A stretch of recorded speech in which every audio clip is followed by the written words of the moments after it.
1 Corinthiens, chapitre 5.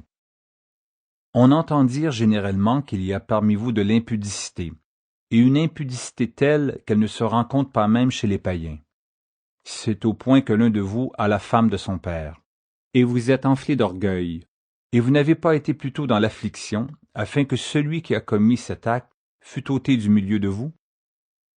Pour moi, absent de corps, mais présent d'esprit, j'ai déjà jugé, comme si j'étais présent, celui qui a commis un tel acte.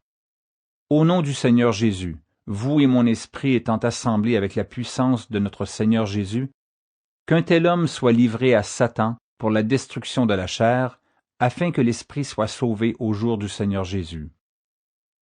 C'est bien à tort que vous vous glorifiez.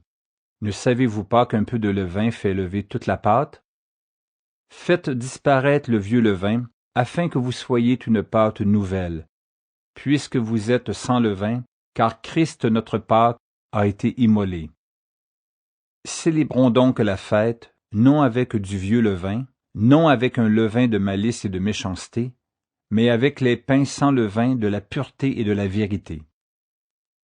Je vous ai écrit dans ma lettre de ne pas avoir des relations avec les impudiques, non pas d'une manière absolue avec les impudiques de ce monde, ou avec les cupides et les ravisseurs, ou avec les idolâtres, autrement il vous faudrait sortir du monde.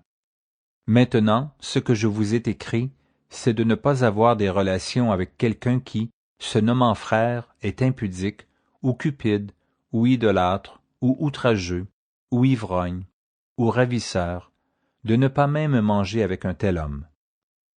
Qu'ai-je en effet à juger ceux du dehors? N'est-ce pas ceux du dedans que vous avez à juger? Pour ceux du dehors, Dieu les juge.